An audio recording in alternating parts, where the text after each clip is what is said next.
All right. Once again, please check if my voice is audible. Give me a thumbs up.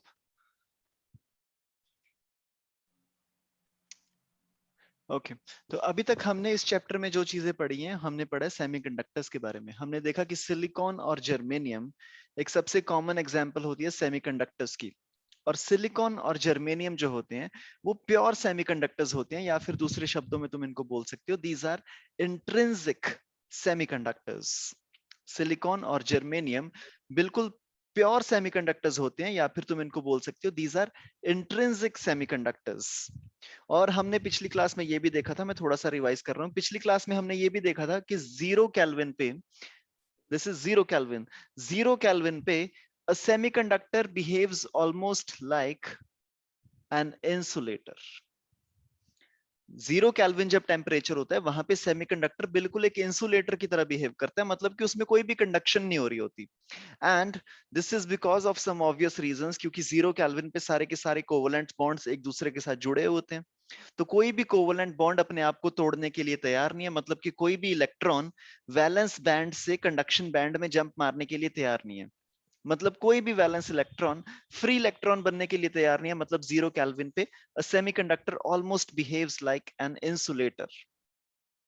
फिर हमने थोड़ा सा temperature बढ़ाना start किया and we saw at 300 kelvin, मतलब कि 27 degree Celsius, this is room temperature.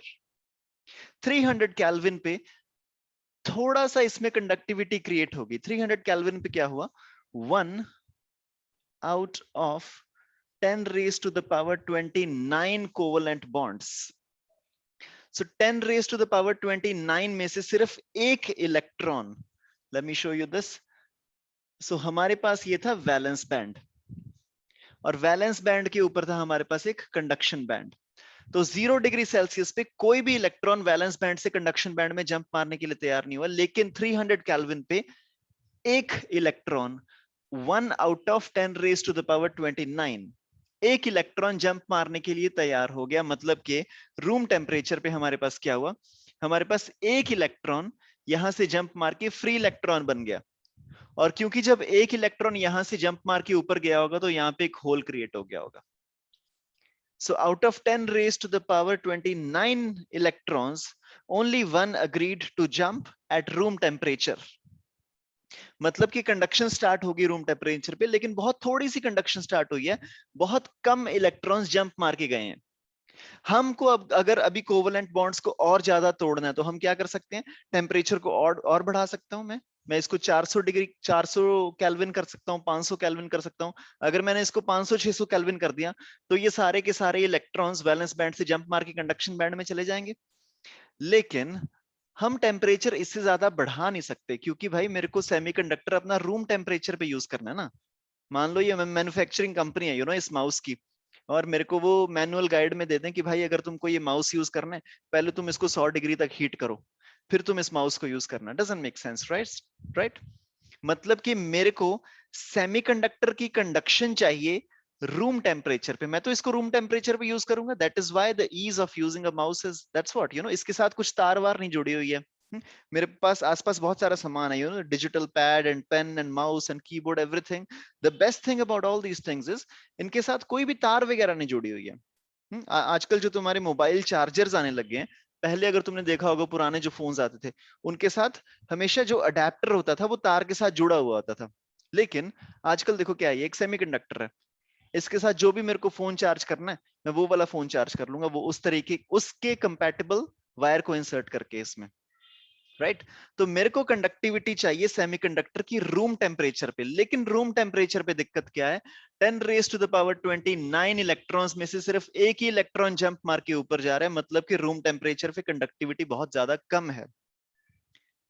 इसीलिए room temperature पे एक सेमीकंडक्टर की कंडक्टिविटी को बढ़ाने के लिए हम एक प्रोसेस करते हैं जिसको हम बोलते हैं डोपिंग। डोपिंग के द्वारा हम रूम टेम्परेचर पे सेमीकंडक्टर की कंडक्टिविटी को बढ़ा सकते हैं। और डोपिंग में हम एक्चुअली में करते क्या है, डोपिंग में हम इंटेंशनली एक इंप्योरिटी ऐड कर देते हैं सेमीकंडक्टर के अंदर। नॉर्मली अगर कोई किसी चीज के अंदर इंप्योरिटी आ जाए तो हम बोलते हैं कि यार ये गलत चीज है, यू नो। लेकिन सेमीकंडक्टर में अभी हम देखेंगे आज की क्लास में कि अगर हम थोड़ी सी कुछ इम्प्योरिटी ऐड कर दें तो सेमीकंडक्टर की कंडक्टिविटी रूम टेम्परेचर के ऊपर बढ़ जाती है। Yes, so this is all that we will be seeing in today's class. तो शुरू कर रहे हैं हम आज का लेक्चर। तो अभी तक हमने जो भी पढ़ा है, silicon and germanium, these were called intrinsic semiconductors. These were called intrinsic semiconductors. Examples of intrinsic semiconductors is germanium and silicon. अब intrinsic का तुमको मतलब पता होगा। intrinsic means, ये शब्द हमने पहले भी सुना, चैप्टर नंबर 1 इलेक्ट्रोस्टैटिक्स। जब हमने शुरू किया था इस चैप्टर को तो हमने बोला था charge is an intrinsic property of any matter. मतलब कि चार्ज उसकी एक ऐसी प्रॉपर्टी है जो उसकी बाय डिफॉल्ट प्रॉपर्टी है। तुम ये नहीं पूछ सकते कि ये चार्ज कहां से आया मैटर के पास। ये बहुत ही एक बेसिक बुनियादी उसकी प्रॉपर्टी है, तुम इसके बारे में प्रश्न नहीं उठा सकते। जस्ट लाइक मास, इस मार्कर के पास मास है, तुम ये नहीं पूछ सकते कि ये मार्कर के पास मास कहां से आया। तुम ये तो पूछ सकते हो कि ये ब्लैक क्यों है, ये व्हाइट क्यों है, ये रेड क्यों है, ये ब्लू क्यों है। तो हम बोल देंगे इसका जवाब है मेरे पास, क्योंकि मैंने इसमें ब्लैक इंक डाली इसलिए ये ब्लैक बन गया। So the color of this marker is not an intrinsic property. It's something which we have done from the outside. It's an extrinsic property. लेकिन इसका मास इसके साथ ही पैदा हो गया था। जैसे हमने बोला कि ये मार्कर है तो मार्कर के साथ इसका मास भी बन के आ गया। अगर इस पे कुछ ना कुछ चार्ज होता वो भी इसकी एक इंट्रिंसिक प्रॉपर्टी होती। लेकिन लेट्स से ये मार्कर यहाँ पे पड़ा, मैंने इसको उठा दिया तो अब इसके पास कुछ एनर्जी आ गई, पोटेंशियल एनर्जी। अब ये पोटेंशियल एनर्जी इसकी खुद की एनर्जी नहीं है, वो पोटेंशियल एनर्जी मैंने इसको दिया। That means this energy is an extrinsic property of the marker. ये पोटेंशियल एनर्जी मैं एक दिन इससे वापस ले सकता हूं। मार्कर अभी भी है लेकिन पोटेंशियल एनर्जी चली गई क्योंकि बाहर से आई थी, एक्सट्रिंसिक प्रॉपर्टी थी, बाहर से आई थी और एक दिन खत्म होगी। जो भी प्रॉपर्टी एक्सट्रिंसिक होती है वो एक ना एक दिन खत्म होने के उसके चांसेस होते हैं। लेकिन इसका मास नहीं तुम खत्म कर सकते जब तक ये मार्कर की एग्जिस्टेंस रहेगी। चाहे तुम इसको तोड़ दो, इसको पाउडर शेप में कन्वर्ट कर दो, कुछ भी कर दो, कोशिश करके देख लो इसको तोड़ने की। इसका मास मेरे को खत्म करना है। अगर मान लो मैंने सोच ही लिया तो मैंने मार्कर को पूरा तोड़ वोड़ के पूरी एक मशीन में डाल दिया, ठीक है, और मशीन में डाल के ऐसे इसका मैंने लिक्विड बना लिया, फिर भी इसका मास उतना ही रहेगा, मास नहीं कम होगा। क्योंकि मास क्या था, मास इसके साथ ही आएगा। अगर मेरे को इसका मास कम करना है तो मैं क्या करूंगा, यहां से थोड़ा सा मार्कर उठा के छुपा लूंगा पीछे।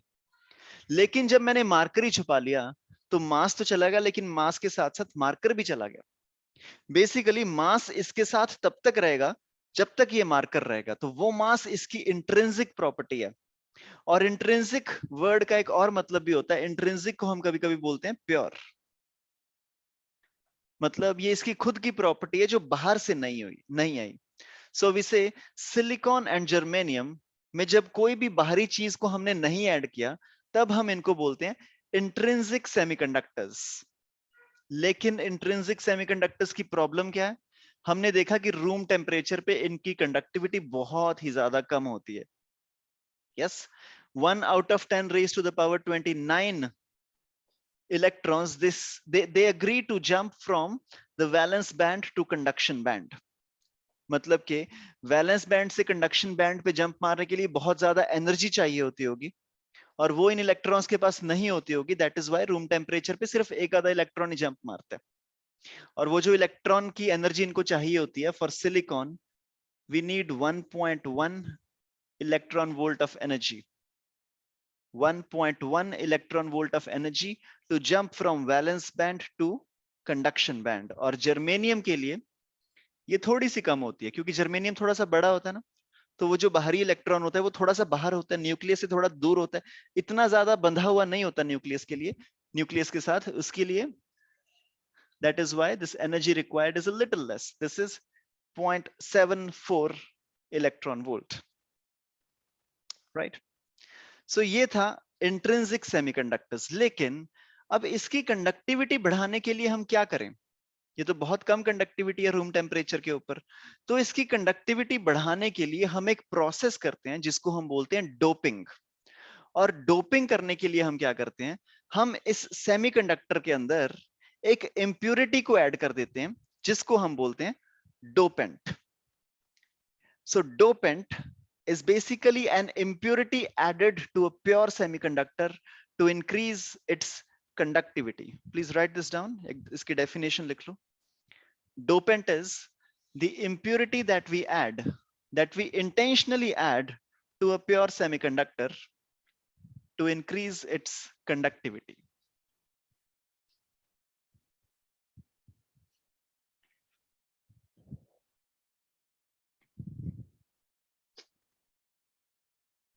डोपेंट वो इम्प्योरिटी होती है जो कि हम एक सेमीकंडक्टर में इंटेंशनली डालते हैं. नॉर्मली जो इम्प्योरिटी होती है किसी भी चीज में वो आ जाती है, हम कभी डालते नहीं है. You know most of the times हमारी इम्प्योरिटी को हमें निकालना पड़ता है, लेकिन सेमीकंडक्टर्स में हम इंटेंशनली इम्प्योरिटी को डाल रहे हैं ताकि उसकी कंडक्टिविटी को हम थोड़ा सा बढ़ा सकें. Right? And this impurity that we add, the external impurity, is called the dopant, and this entire process is called doping. ये जो impurity को add करने का process है, इस impurity को add करने के process को हम बोलते हैं doping. So एक बार doping की definition भी लिख लो. Doping is the process of intentionally adding an external impurity to the pure semiconductor in order to increase its conductivity.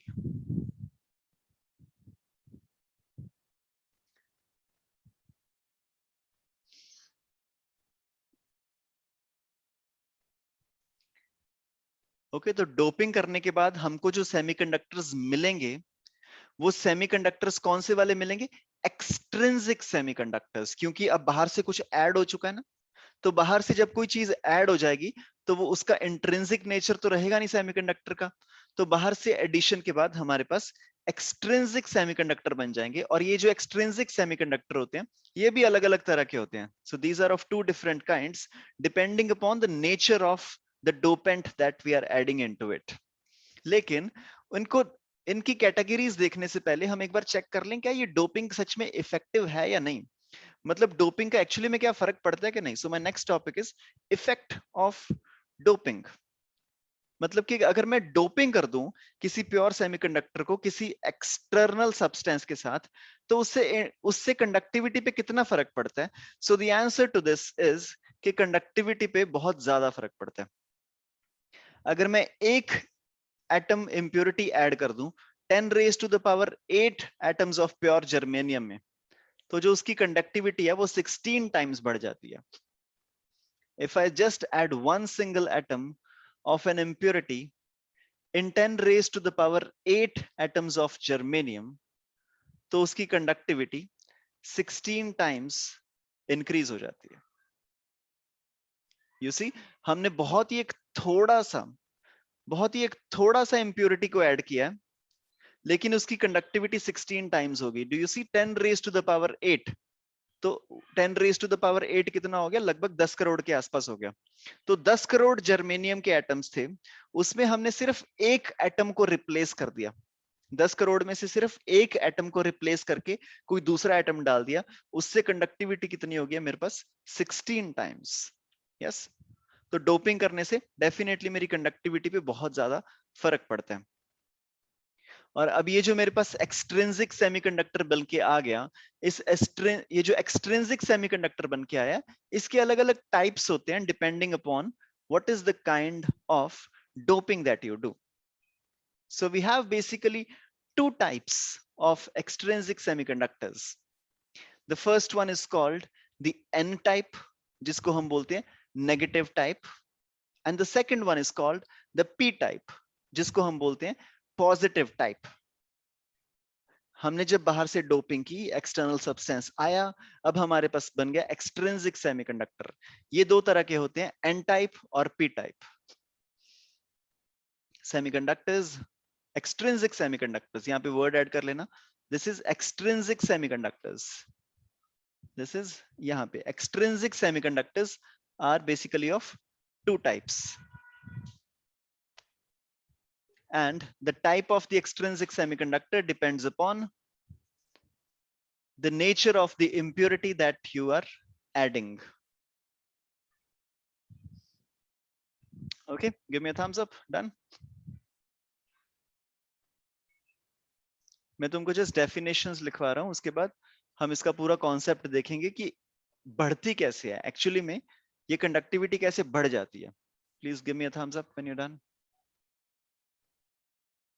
हमारे जो एक्सट्रिंसिक सेमीकंडक्टर्स होते हैं ये दो तरह के होते हैं, एन टाइप और P type, depending upon what kind of impurity that we are adding. The first one is N type. N type semiconductor एक एक्सट्रिंसिक सेमीकंडक्टर होता है, और ये हमें तब मिलता है जब हम प्योर सिलिकॉन या फिर प्योर जर्मेनियम में एक पेंटावेलेंट इंप्योरिटी को ऐड कर दें। पेंटावेलेंट इंप्योरिटी मतलब phosphorus, for example phosphorus, antimony, arsenic. और पेंटावेलेंट का मतलब क्या होता है, जिसके वैलेंस शेल में 5 इलेक्ट्रॉन्स हो। फॉस्फोरस का एटॉमिक नंबर याद है ना हमको, 15। So the configuration, electronic configuration is 2 8 5। तो बाहर वाले शेल में हमारे पास है 5 इलेक्ट्रॉन्स। तो जब भी हम किसी पेंटावेलेंट इंप्योरिटी को किसी प्योर सेमीकंडक्टर में ऐड कर दें, तो जो हमारे पास एक्सट्रिंसिक सेमीकंडक्टर मिलता है उसको हम बोलते हैं एन टाइप। ठीक है, और इसको एन टाइप का मतलब क्या है, नेगेटिव टाइप। अभी हम देखेंगे इसको हम नेगेटिव टाइप क्यों बोलते हैं। So the first type of semiconductor that we have is N type. ये हमें तब मिलता है जब हम किसी प्योर सेमीकंडक्टर में एक पेंटावेलेंट इंप्योरिटी को ऐड कर दें।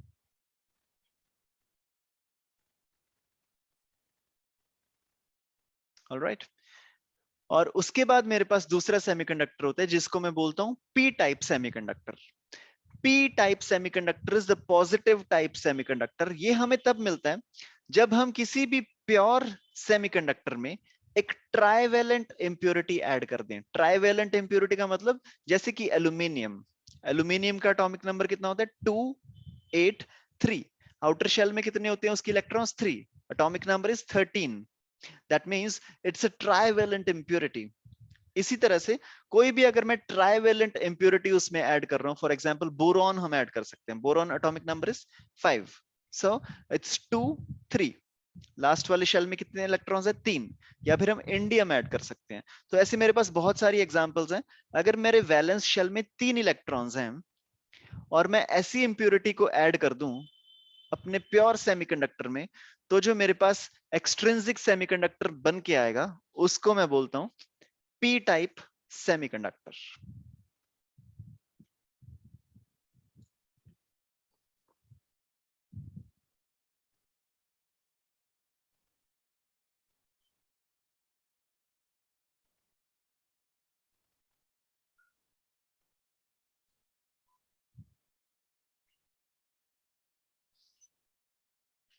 We call it a p-type semiconductor. Please give me a thumbs up when you're done.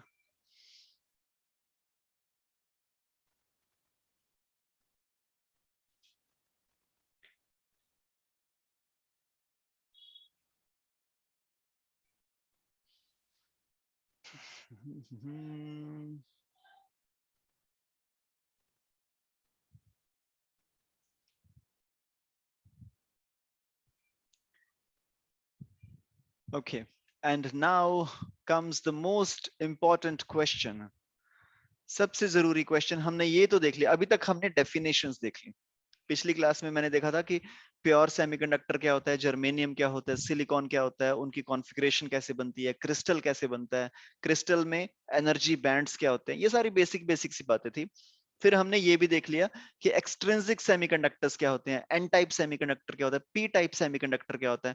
और मैंने ये भी देख लिया कि एन टाइप और पी टाइप सेमीकंडक्टर मतलब कि इंप्योरिटी ऐड करने से कंडक्टिविटी बढ़ जाती है। कंडक्टिविटी बढ़ जाती है, लेकिन सबसे जरूरी क्वेश्चन कि ये ऐसा होता ही क्यों है। Why does conductivity increase upon adding impurity to a pure semiconductor? हमने तो आज तक यही सुना था ना दुनिया में कि भाई जब भी हम किसी चीज को इम्प्योर कर देते हैं तो उसकी थोड़ी सी प्रॉपर्टी कम हो जाती है।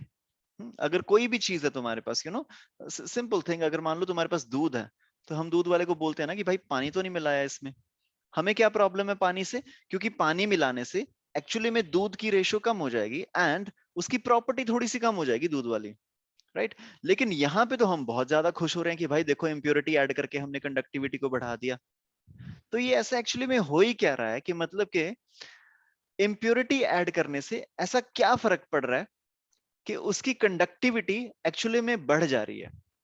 So this is what we will be seeing in today's class कि कंडक्टिविटी एक्चुअली में सेमीकंडक्टर की क्यों बढ़ रही है अपॉन एडिंग एनी इम्प्योरिटी। तो हम एक एक करके इसको लेंगे। सबसे पहले हम देखेंगे एन टाइप सेमीकंडक्टर में, एन टाइप सेमीकंडक्टर में, फिर उसके बाद हम देखेंगे पी टाइप सेमीकंडक्टर में, and this will be all in today's class, right.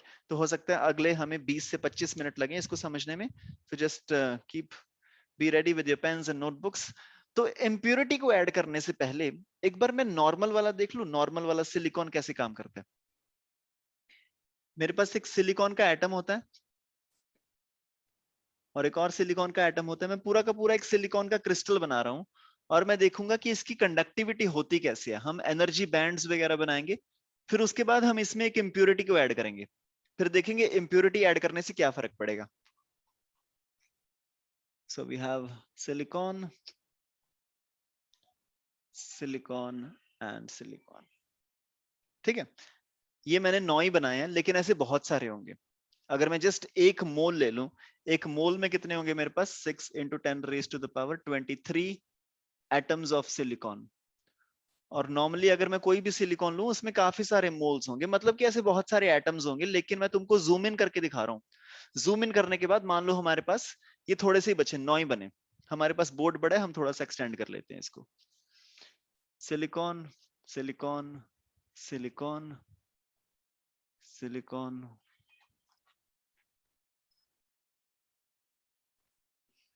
Okay.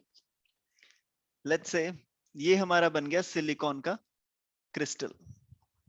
तो सिलिकॉन के क्रिस्टल में मेरे पास बहुत सारे सिलिकॉन के एटम्स हैं और सारे सिलिकॉन के एटम्स ये जो बन गए हैं इनके पास 4 वैलेंस इलेक्ट्रॉन्स हैं।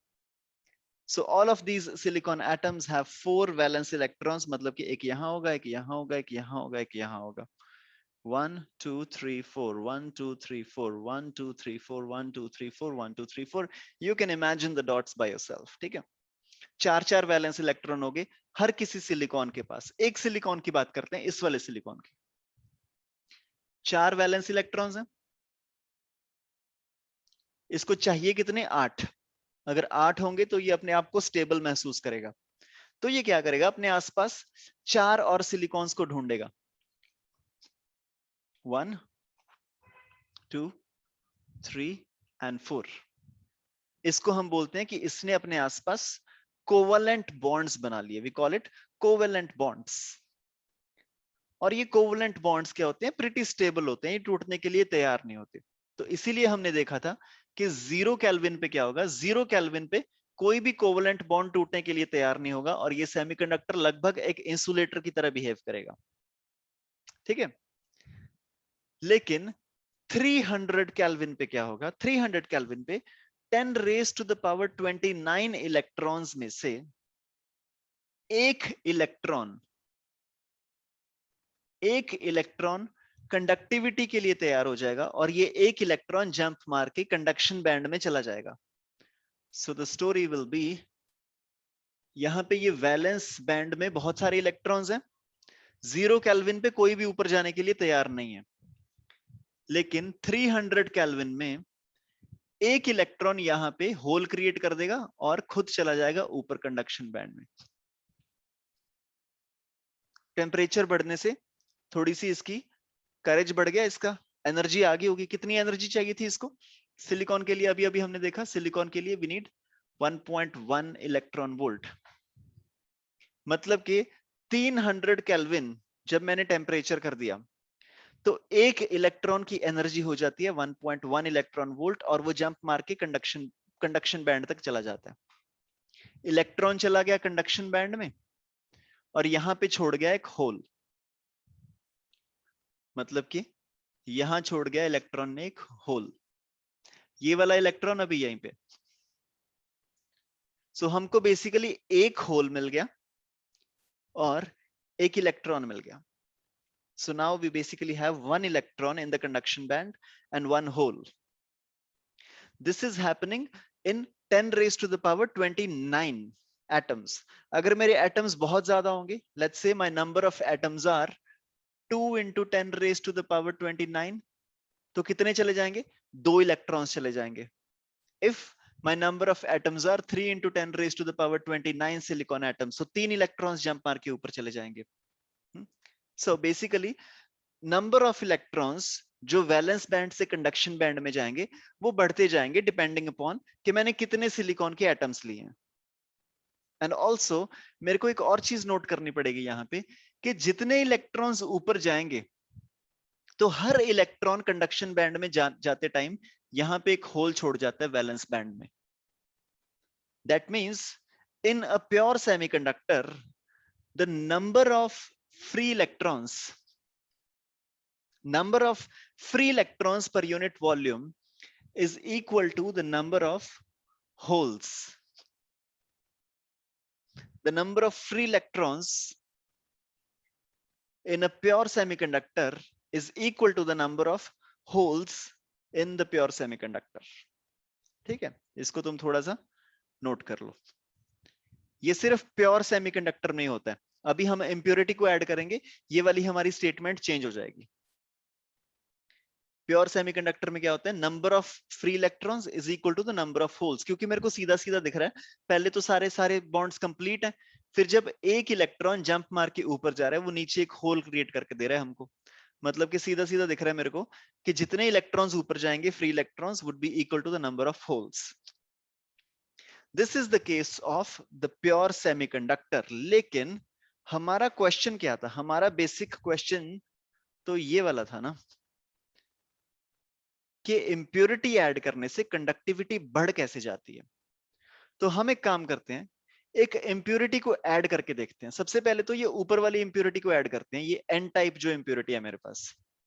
सो we have this N type ना, जिसमें हम पेंटावेलेंट इम्प्योरिटी को ऐड कर रहे हैं, फोस्फोरस को. तो सबसे पहले हम एन टाइप सेमीकंडक्टर को बना के देखते हैं. एक पेंटावेलेंट इम्प्योरिटी को हम इसमें ऐड करेंगे. ये पूरा का पूरा सिलिकॉन क्रिस्टल इसको एज इट इज ऐसे ही रहने देते हैं. हम जस्ट एक पेंटावेलेंट इम्प्योरिटी को ऐड करेंगे. बीच में से कोई भी एक सिलिकॉन को मैं उड़ा देता हूं, किसी भी एक सिलिकॉन को उठा देता हूं और उसकी जगह में pentavalent impurity let's say phosphorus add कर देते हैं. हम फास्फोरस ऐड करेंगे किसी एक सिलिकॉन की जगह. तो इसी वाले को उठा देता हूं मैं एक बार.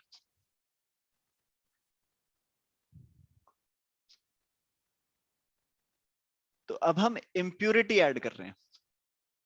हमने देखा था 10 raise to the power 8 silicon atoms में हम एक इम्प्योरिटी ऐड करेंगे जिससे कंडक्टिविटी कितनी बढ़ जाएगी? 16 टाइम्स हो जाएगी.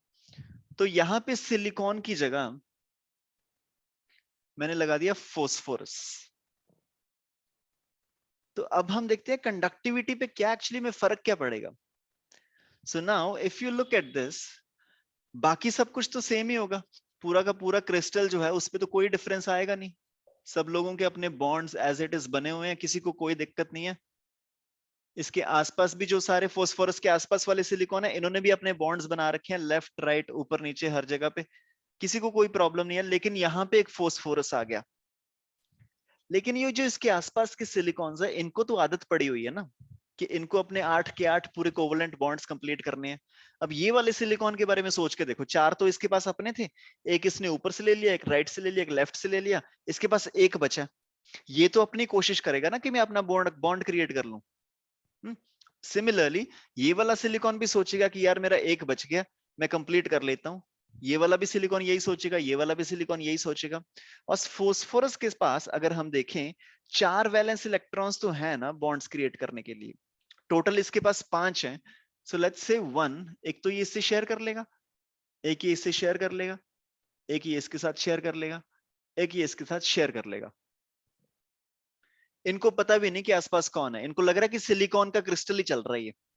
तो basically this is almost like a silicon crystal, but just we have one extra electron here.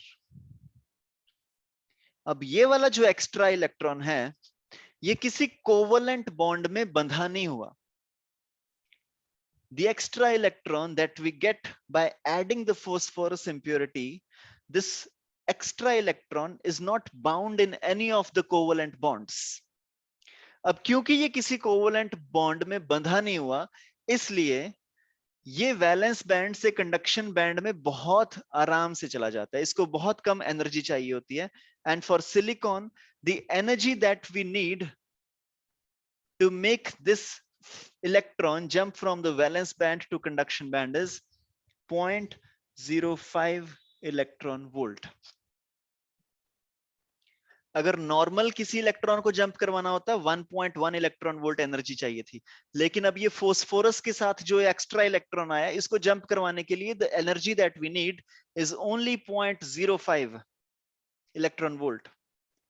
अगर ये सारे के सारे जर्मेनियम होते, जर्मेनियम में अगर हम फोस्फोरस को ऐड कर देते तो फिर से हमारे पास एक एक्स्ट्रा इलेक्ट्रॉन आ जाता। जर्मेनियम के लिए यहां से ऊपर जंप करवाने के लिए एनर्जी चाहिए थी मेरे पास 0.74 electron volt for a normal electron, लेकिन जर्मेनियम के लिए अगर ये वाला एक्स्ट्रा इलेक्ट्रॉन आ गया, इसको एनर्जी चाहिए होती है 0.01 इलेक्ट्रॉन, बहुत कम एनर्जी चाहिए होती है।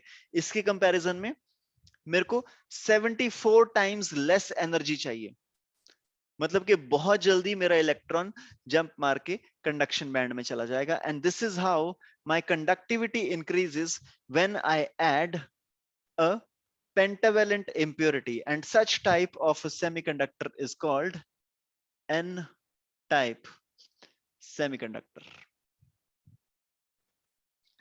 इस तरह के सेमीकंडक्टर्स को हम बोलते हैं n type semiconductors। just take a while, note this down।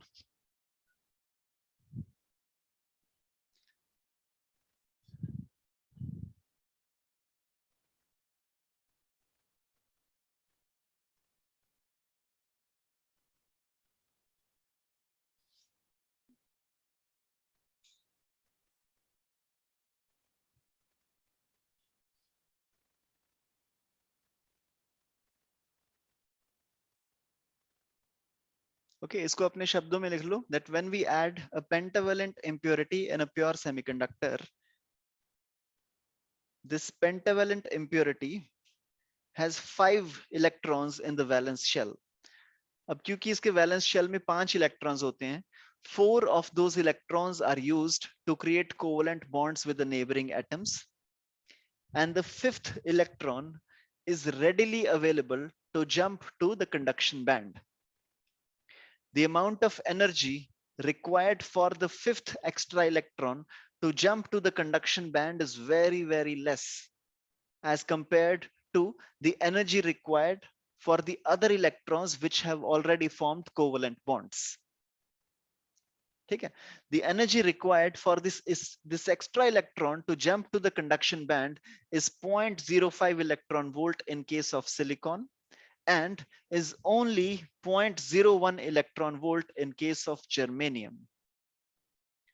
मतलब कि ये जो एक्स्ट्रा इलेक्ट्रॉन मेरे पास आया, इसको वैलेंस बैंड से कंडक्शन बैंड में जंप करवाने के लिए मेरे को बहुत कम एनर्जी चाहिए।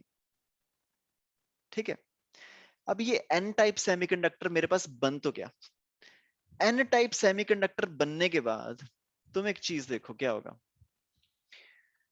कुछ इलेक्ट्रॉन्स देखो, फोस्फोरस हमने एक तो यहां पे ऐड किया, लेकिन पूरे सिस्टम में हमने फोस्फोरस ऐड किया होगा 10 raise to the power 8, 10 raise to the power 8 atoms में हमने एक फोस्फोरस को ऐड किया। ऐसे हर जगह पे किया होगा, एक फोस्फोरस यहाँ पे होगा, एक फोस्फोरस हमने यहाँ ऐड किया होगा, एक फोस्फोरस हमने यहाँ ऐड किया होगा, पूरे इंप्योरिटी में कहीं कहीं पे फोस्फोरस ऐड कर दिया होगा। एक इलेक्ट्रॉन ये एक्स्ट्रा लाया होगा, एक इलेक्ट्रॉन ये भी एक्स्ट्रा लेके आएगा, एक इलेक्ट्रॉन ये भी एक्स्ट्रा लेके आएगा, एक इलेक्ट्रॉन ये वाला फोस्फोरस, जो भी हम फोस्फोरस ऐड करेंगे, ये सारे के सारे फोस्फोरस अपने साथ साथ एक एक्स्ट्रा एक्स्ट्रा इलेक्ट्रॉन लेके आएंगे। और ये जो सारे एक्स्ट्रा इलेक्ट्रॉन्स आएंगे, ये बहुत जल्दी वैलेंस बैंड से कंडक्शन बैंड में जंप कर जाएंगे। मतलब के एन टाइप सेमीकंडक्टर में we get a lot of free electrons. N type semiconductor में हमारे पास बहुत सारे फ्री इलेक्ट्रॉन्स आ जाते हैं। लेकिन अब तुम सोच के देखो, सेमीकंडक्टर में जो करंट फ्लो करता है, वो करंट दो चीजों की वजह से फ्लो करता है ना, एक तो फ्री इलेक्ट्रॉन्स की वजह से और एक होल्स की वजह से। वो मैंने ऊपर लिखा है I is equal to IE plus IH। Semiconductor में जो भी करंट फ्लो करता है, एक तो फ्री इलेक्ट्रॉन्स की वजह से फ्लो करता है, एक होल्स की वजह से फ्लो करता है। यहाँ पे जब हमने एन टाइप सेमीकंडक्टर बनाया, फोस्फोरस ऐड करने से फ्री इलेक्ट्रॉन्स तो मेरे पास बहुत ज्यादा बढ़ गए, जिसकी वजह से IE बहुत ज्यादा इंक्रीज हो जाएगा। लेकिन तुम कुछ सोच के देखो, होल्स में थोड़ा सा भी फर्क पड़ा? होल्स में बिल्कुल भी फर्क नहीं पड़ेगा। द नंबर ऑफ होल्स जितने पहले थे, जितने प्योर सेमीकंडक्टर में थे, नंबर ऑफ होल्स उतने ही है। फोस्फोरस के आने की वजह से होल्स में कोई भी ज्यादा फर्क आया नहीं है, लेकिन फ्री इलेक्ट्रॉन्स बहुत ज्यादा बढ़ जाएंगे। मेरे पास फ्री इलेक्ट्रॉन्स काफी बढ़ गए हैं। So major electricity is conducted, major amount of electricity लिख लो, major amount of electricity is conducted because of the free electrons।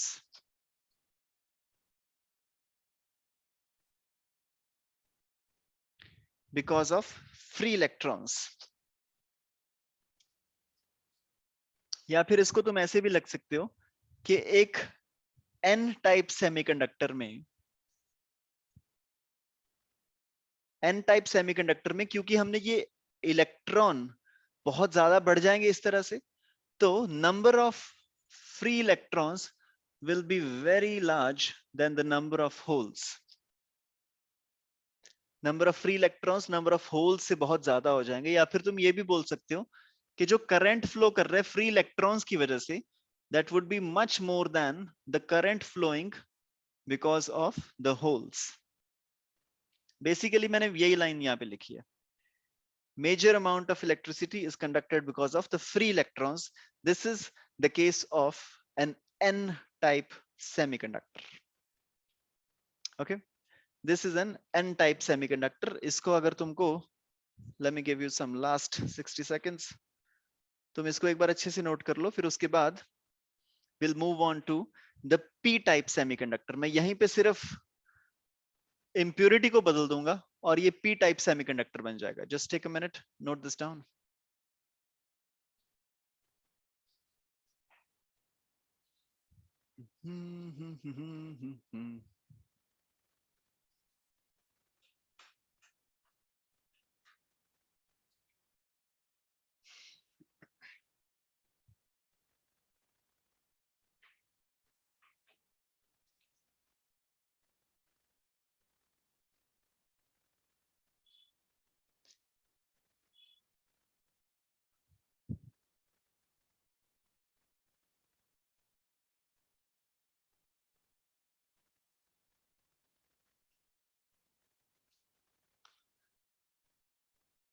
okay, so p type semiconductor, p type semiconductor एक बार डेफिनेशन हम दोबारा से देख लें। p type semiconductor होता क्या है? so a p type semiconductor is that semiconductor जो हमको मिलता है एक ट्राइवेलेंट इम्प्योरिटी को ऐड करने से। मतलब कि हमारा जो प्योर सेमीकंडक्टर है उसमें हम एक ट्राइवेलेंट इम्प्योरिटी को ऐड कर देंगे। तो मैं अपने सेमीकंडक्टर को एज इट इज स्क्रीन पे रहने देता हूं। हम सेमीकंडक्टर के अंदर एक ट्राइवेलेंट इम्प्योरिटी को ऐड करेंगे। ट्राइवेलेंट मतलब बोरोन को ऐड कर देते हैं या फिर एल्यूमिनियम को ऐड कर देते हैं, और हम देखेंगे एल्यूमिनियम को ऐड करने से कंडक्टिविटी पे क्या फर्क पड़ रहा है। और कंडक्टिविटी अगर बढ़ रही है तो क्यों बढ़ रही है? ट्राइवेलेंट इम्प्योरिटी को ऐड करने से। यहाँ पे जो हमने फोस्फोरस ऐड किया, इस फोस्फोरस की जगह अब हम एल्यूमिनियम को ऐड करेंगे।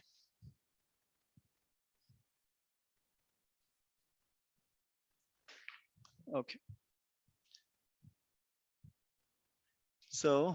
इसको वापस सिलिकॉन कर देते हैं। अच्छा, ये था अपना एन टाइप। ये जो हमने लिखा है ये एन टाइप का सामान है सारा। अब मैं बना रहा हूं पी टाइप सेमीकंडक्टर। तो सबसे पहले तो प्योर सिलिकॉन का सेमीकंडक्टर ले लेते हैं। प्योर सिलिकॉन का सेमीकंडक्टर है, इसमें हम इम्प्योरिटी ऐड कर ही क्यों रहे हैं? क्योंकि ये प्योर है। और जब ये प्योर है तो 10 raised to the power 29 में से सिर्फ एक ही इलेक्ट्रॉन है जो कंडक्शन के लिए तैयार हो रहा है। तो मतलब हमने सोचा इसमें हम कोई ना कोई इम्प्योरिटी को ऐड करते हैं इसकी कंडक्टिविटी को इंक्रीज करने के लिए। तो ये वाला जो सिलिकॉन था इसी वाले को हम दोबारा से पकड़ते हैं। अब तुमको ये बहुत जल्दी समझ में आ जाएगा। इसको हम हटा के एक ट्राइवेलेंट इम्प्योरिटी ऐड कर रहे हैं। ट्राइवेलेंट इम्प्योरिटी ऐड करने से ये पी टाइप बन जाएगा, और ये जो इम्प्योरिटी मैं ऐड कर रहा हूँ, लेट्स से मैं एल्यूमिनियम ऐड कर रहा हूँ। हमने यहाँ पे एल्यूमिनियम ऐड कर दिया। एल्यूमिनियम के वैलेंस शेल में कितने इलेक्ट्रॉन्स होते हैं? 3, 1 2 3। लेकिन इसके जो आसपास के सिलिकॉन है उनको तो वही पुरानी आदत है, 7 इसके कंप्लीट हो चुके हैं, इसको एक ही एक्स्ट्रा इलेक्ट्रॉन चाहिए। ये तो यहाँ पे अपनी बॉन्डिंग कंप्लीट करेगा, कोवलेंट बॉन्ड्स। सिमिलरली इधर वाला सिलिकॉन ये भी अपनी बॉन्डिंग कंप्लीट करेगा, सिमिलरली नीचे वाला सिलिकॉन भी बॉन्डिंग कंप्लीट करेगा। यहाँ वाला जो सिलिकॉन है इसके पास एक एक्स्ट्रा इलेक्ट्रॉन है, तो यहाँ पे बाहर इसने सारी बॉन्डिंग बॉन्डिंग कंप्लीट कर रखी है, 7 हो चुके इसके पास पूरे, इसको बस एक ही शेयर करना है किसी और के साथ। लेकिन इसको साथ में मिल गया एल्यूमिनियम। एल्यूमिनियम के पास भाई है ही नहीं एक्स्ट्रा इलेक्ट्रॉन, वो बॉन्ड बनाए कैसे? तो एल्यूमिनियम ने इस पूरे स्ट्रक्चर में यहां पे एक होल क्रिएट कर दिया। मतलब कि अपेरेंटली एक पॉजिटिव चार्ज क्रिएट कर लिया। एक्चुअली में पॉजिटिव चार्ज ये होता नहीं है, लेकिन इट लुक्स लाइक कि यहाँ पे एक पॉजिटिव चार्ज क्रिएट हो चुका। मतलब कि कोई ना कोई इलेक्ट्रॉन अभी तैयार बैठे कि वो यहाँ पे आके इस जगह को भर दे, खाली जगह को। सिमिलरली अगर कहीं और पे एल्यूमिनियम होता, यहाँ पे एक अगर एल्यूमिनियम होता तो 3 साइड पे तो वो अपने बॉन्डिंग कंप्लीट कर लेता, लेकिन एक साइड पे एल्यूमिनियम एक होल क्रिएट कर देता। इसी तरह से जब पूरे क्रिस्टल में हर जगह पे हमने एल्यूमिनियम्स को ऐड कर दिया, बीच बीच में इम्प्योरिटी ऐड कर दी, तो बहुत सारे हमारे पास क्रिस्टल के अंदर होल्स आ जाएंगे। और उन होल्स की वजह से क्या होगा, यहाँ पे जो ऊपर वाला इलेक्ट्रॉन है वो इसकी तरफ अट्रैक्ट होगा, क्योंकि आसपास के जो भी इलेक्ट्रॉन्स हैं वो इसकी तरफ थोड़ा थोड़ा सा खींचेंगे। क्योंकि यहाँ पे होल बन चुका है, तो इलेक्ट्रॉन सोचेगा कि यहाँ पे मैं आ जाऊं। अगर यहाँ पे भी पूरा कोवलेंट बॉन्ड होता तो ये पूरा का पूरा स्टेबल होता, प्योर सिलिकॉन। लेकिन अब आसपास के इलेक्ट्रॉन्स यहाँ होल की तरफ थोड़े थोड़े से खिंच के चले आएंगे, क्योंकि इनको लगेगा कि मैं यहाँ पे जाके बॉन्डिंग कंप्लीट कर दूं, वहां पे मैं स्टेबिलिटी क्रिएट कर दूं। लेकिन इसको ये नहीं समझ में आ रहा कि जब ये यहाँ से उठ के यहाँ पे आएगा स्टेबिलिटी क्रिएट करने के लिए, तो यहाँ पे होल क्रिएट हो जाएगा। अब इसकी बॉन्डिंग तो कंप्लीट होगी, नीचे कोवलेंट बॉन्ड बन गए, लेकिन अभी यहाँ पे होल क्रिएट हो गया। अब ऊपर वाला इलेक्ट्रॉन सोचेगा कि एक काम करता हूं, मैं यहाँ पे जाके बॉन्डिंग कंप्लीट कर देता हूँ। लेकिन जब ये नीचे आके बॉन्डिंग कंप्लीट करेगा तो एक यहाँ पे होल क्रिएट हो जाएगा। तो ऐसा लगेगा, हमें बाहर से देखने में ऐसा लग रहा है कि होल मूव कर रहा है ऊपर। एक्चुअली में होल मूव कर नहीं रहा है, वो इलेक्ट्रॉन अलग अलग इलेक्ट्रॉन्स मूव कर रहे हैं। लेकिन बाहर से देखने में ऐसा लग रहा है कि होल चला जा रहा है। देखो होल यहाँ रहा, फिर होल ऊपर चला गया, होल यहाँ चला गया, होल इधर चला गया। है ना, काइनेमेटिक्स में होता था ना, जब हम ट्रेन में बैठे होते थे तो ऐसा लग रहा था कि पेड़ पीछे चला गया। हम बोलते हैं ना कि वो स्टेशन पीछे छूट गया, वो पेड़ तो पीछे नहीं गया ना, हम मूव कर रहे हैं। तो अपेरेंटली हमको देखने में ऐसा लग रहा है कि पेड़ पीछे जा रहा है। Similarly electrons are not basically moving, लेकिन अपेरेंटली हम बाहर से जब क्रिस्टल को देखते हैं तो हमको ऐसा लगता है कि होल मूव कर रहा है, होल ऊपर गया, होल ऊपर गया, होल लेफ्ट गया, राइट गया, होल मूव कर रहा है। तो और ये जो छोटी छोटी सी मूवमेंट हो रही है इलेक्ट्रॉन की, तो बेसिकली तो चार्ज मूव कर रहा है। और चार्ज मूव कर रहा है मतलब कि इलेक्ट्रिसिटी फ्लो कर रही है। Even though this electricity is very very small, बहुत छोटी सी इलेक्ट्रिसिटी यहाँ पे फ्लो होती है, लेकिन फ्लो तो कर रही है ना इलेक्ट्रिसिटी। तो जब हम पी टाइप सेमीकंडक्टर बनाते हैं, पी टाइप सेमीकंडक्टर में हम एक ट्राइवेलेंट इम्प्योरिटी को ऐड करते हैं, और ट्राइवेलेंट इम्प्योरिटी को ऐड करने से क्या होता है, मेरे पास जो नंबर ऑफ होल्स होते हैं वो बहुत ज्यादा बढ़ जाते हैं नंबर ऑफ फ्री इलेक्ट्रॉन्स से। And why is this happening? क्योंकि ये जो इम्प्योरिटी आई है ये अपने साथ बहुत सारे होल्स को इकट्ठा करके ले आई है। और इसकी वजह से जो पी टाइप सेमीकंडक्टर होता है इसमें जो मेजर चार्ज फ्लो होता है या फिर मेजर जो करंट फ्लो होता है, it's because of the holes. This is the case of a P type semiconductor.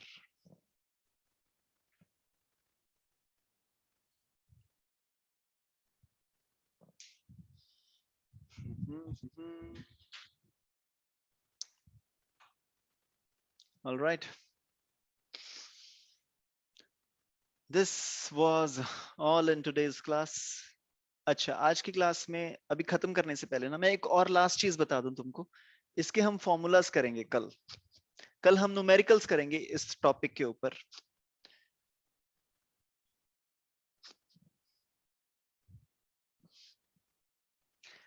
जब प्योर सेमीकंडक्टर होता है तो प्योर सेमीकंडक्टर में अभी हमने कोई इंप्योरिटी ऐड नहीं किया, तो जो भी बॉन्ड्स ब्रेक करेंगे, जितने इलेक्ट्रॉन्स कंडक्शन बैंड में जाएंगे उतने ही होल्स बन जाएंगे. मतलब जो प्योर सेमीकंडक्टर होता है उसमें number of free electrons is equal to the number of holes. इसको हम बोल देते हैं initial number of charge carriers, Ni.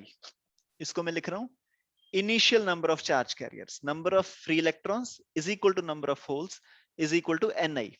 Initial number of charge carriers. फिर जब हमने impurity को ऐड कर दिया, ठीक है, ध्यान से सुनना मेरी बात को, इस पे तुम्हें क्वेश्चंस आते हैं कभी कभी नीट में, IIT JEE में. जब हमने impurity को ऐड कर दिया, एल्यूमिनियम को ऐड कर दिया या फिर हमने फॉस्फोरस को ऐड कर दिया, तो या तो p टाइप सेमीकंडक्टर बन गया या n टाइप सेमीकंडक्टर बन गया. तो अगर p टाइप सेमीकंडक्टर बना होगा तो होल्स बढ़ गए होंगे, अगर n टाइप सेमीकंडक्टर बना होगा तो इलेक्ट्रॉन्स बढ़ गए होंगे बहुत सारे. लेकिन जो भी बढ़ा मेरे को उससे मतलब नहीं. मान लो इम्प्योरिटी को ऐड करने के बाद हमारे नंबर ऑफ फ्री इलेक्ट्रॉन्स जो भी बन गए multiplied by number of holes, जितने भी बन गए, चेंज हुए नहीं चेंज हुए मेरे को फर्क नहीं पड़ता, number of free electrons into number of holes is equal to pure semiconductor में जो फ्री इलेक्ट्रॉन्स थे या फिर प्योर सेमीकंडक्टर में जो होल्स थे, Ni basically, Ni hole square.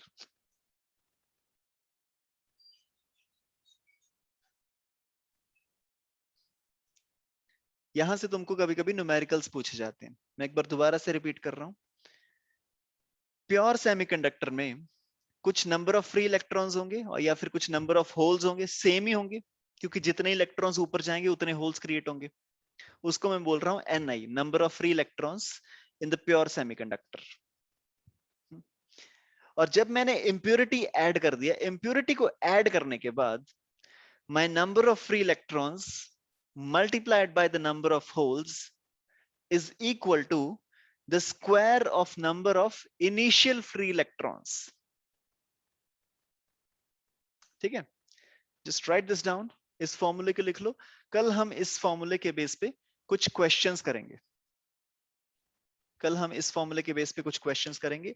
And right now will revise the entire class. Please मेरे को अनम्यूट करके रुकने को बोल देना whenever you wish me to stop. तो आज की क्लास हमने सबसे पहले शुरू की by the study of what a dopant is. तो मैं अपनी स्लाइड चला दूं. हाँ जी. तो तुमको सबसे पहले हमने देखा कि डोपेंट क्या होता है. तो डोपेंट वो होता है जब हम किसी प्योर सेमीकंडक्टर को एक एक्सट्रिंसिक सेमीकंडक्टर बनाने की कोशिश करते हैं, तो उस टाइम पे हम क्या करते हैं, एक इंप्योरिटी को ऐड करते हैं. उस इंप्योरिटी को मैं बोलता हूं डोपेंट. और ये जो पूरा का पूरा प्रोसेस होता है इंप्योरिटी को ऐड करने का, this process is called doping. So doping is the process of intentionally adding an external substance to increase the conductivity of a semiconductor. And then हम देखेंगे कि भाई डोपिंग का इफेक्टिवनेस कितनी होती है. तो मैंने देखा कि 10 raise to the power 8 atoms में अगर मैं सिर्फ एक एटम ऑफ इंप्योरिटी ऐड कर दूं तो उससे मेरी जो कंडक्टिविटी है वो 16 टाइम्स बढ़ जाती है. और फिर मेरे पास कुछ सेमीकंडक्टर्स होते हैं एन टाइप और P type. N type semiconductor तब बनता है जब मैं किसी पेंटावेलेंट इंप्योरिटी को ऐड कर दूं, और पी टाइप सेमीकंडक्टर तब बनता है जब मैं किसी ट्राइवेलेंट इंप्योरिटी को ऐड कर दूं. ठीक है जी. This was all in today's class. कल की क्लास में हम कुछ न्यूमेरिकल्स करेंगे. अभी जो हमने फॉर्मूला लिखा उस फॉर्मूले के बेस पे will be doing some numericals. और उसके बाद हम देखेंगे कि पीएन जंक्शन क्या होता है. एक पी टाइप सेमीकंडक्टर और एन टाइप सेमीकंडक्टर को दोनों को मैं साथ में जोड़ दूंगा और मेरे पास एक डिवाइस बन जाएगा जिसको मैं बोलता हूं PN junction. So we'll be seeing this in tomorrow's class and I'll see you. Okay, I'm sorry. So tomorrow is Saturday, right? Okay, so we'll not have a class tomorrow and day after tomorrow. We'll be seeing this in Monday's class. हम मिलेंगे Monday को 7:30 बजे. Please revise the entire chapter, especially आज की class को revise कर लेना. हम इसके base पे कुछ numericals करेंगे and then we'll see what a PN junction is.